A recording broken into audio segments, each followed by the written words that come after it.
यौन व्यवहारों में यौन ग्रंथि की भूमिका क्या होती है? तो फिर आइए और सबसे पहले हम देख लेते हैं कि यौन ग्रंथि क्या है। फिर उसके बाद हम इसका हमारे व्यवहारों के ऊपर क्या प्रभाव पड़ता है, इसको हम समझने की कोशिश करेंगे और उम्मीद है कि आपको बेहतरीन तरीके से ये चीज़ समझ में आ ही जाएगा। महिलाओं के यौन ग्रंथि को डिंब ग्रंथि और पुरुष के जो यौन ग्रंथि होते हैं उसको अंड ग्रंथि यानी टेस्टिकल कहा जाता है।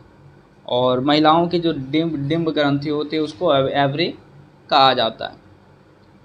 यौन ग्रंथि को गोनाड्स भी कहा जाता है। डिंब ग्रंथि तथा अंड ग्रंथि दोनों ही दो भिन्न उपभाग होते हैं। एक भाग में हार्मोन पैदा होता है तथा दूसरे भाग में युग्मक यानी शुक्राणु तथा अंडा पैदा होता है।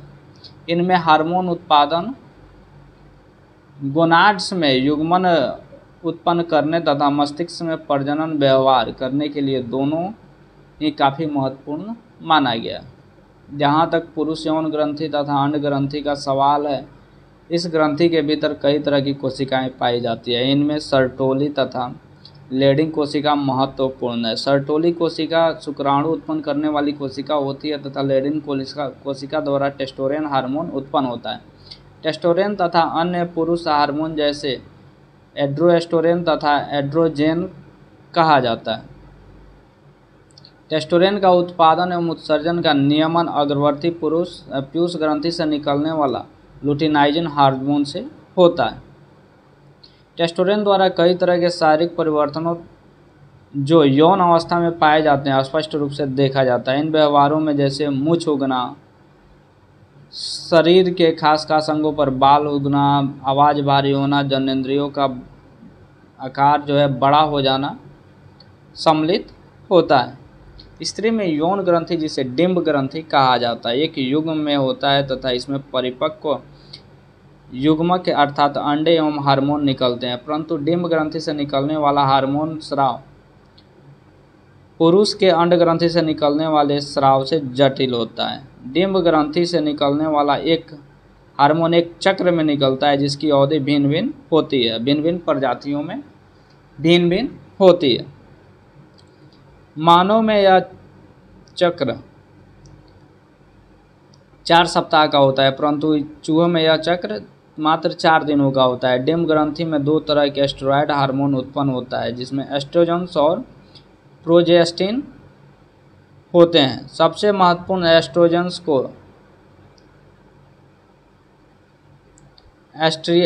एस्ट्राडियोल तथा एस्ट्रोजोन एवं एस्ट्रोन तथा सबसे महत्वपूर्ण प्रोजेस्टेरोन को प्रोजेस्टेरोन कहा जाता है। ये सारे स्त्री हार्मोन का नियंत्रण अग्रवर्ती पीयूष ग्रंथि के 2 ट्रॉपिक हार्मोन अर्थात फॉलिकल उत्तेजक हार्मोन तथा लुटिनाइजिंग हार्मोन द्वारा होता है। इस ट्रॉपिक हार्मोन का उत्सर्जन हाइपोथैलेमस के गोनाडोट्रोपिन निर्मुक्त हार्मोन द्वारा होता है। एस्ट्रोजोन्स द्वारा महिलाओं में सभी गौण यौन गुण जैसे आवाज़ महीन होना, शरीर के खास अंगों पर बाल उगाना, स्तन का बढ़ जाना आदि का विकास होता है। प्रोजेस्टेरोन द्वारा गर्भाशय को ठीक ढंग से कार्य करने में मदद मिलता है। इसके फलस्वरूप भ्रूण का विकास ठीक ढंग से होता है।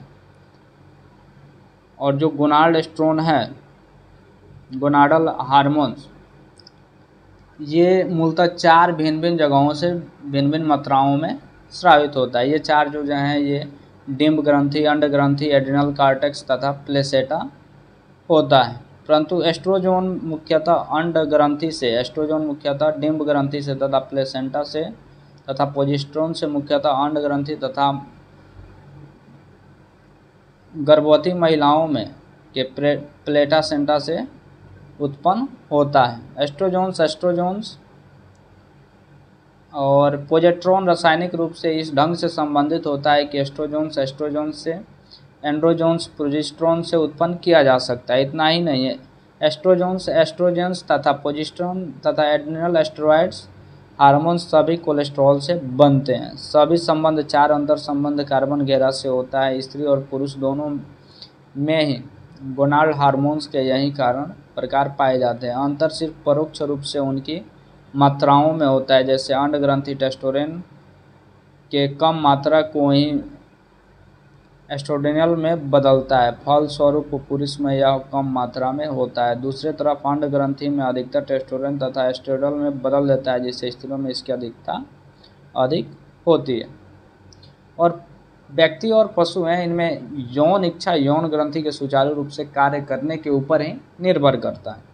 हालांकि व्यक्तियों में ऐसी यौन इच्छा ग्रंथि के अलावा सामाजिक परिस्थितियों पर भी निर्भर करता है। पशुओं में विशेषकर चूहों पर अनेकों अध्ययन कर यह स्पष्ट रूप से दिखला दिया गया है, जब महिला चूहों का यौन ग्रंथि ऑपरेशन द्वारा निकाल दिया जाता है तो उनमें यौन क्रियाओं में कमी आ जाता है, परंतु फिर यदि उनके खून में एस्ट्रोजन की सुई दे दिया जाता है तो यौन क्रियाएं पूर्वतः देखने को मिलता है। यही बात पुरुष चूहों के साथ भी देखा गया है और क्लार्क ने कुछ बंदरों पे भी प्रयोग करके और यही चीज़ को साबित भी किया है।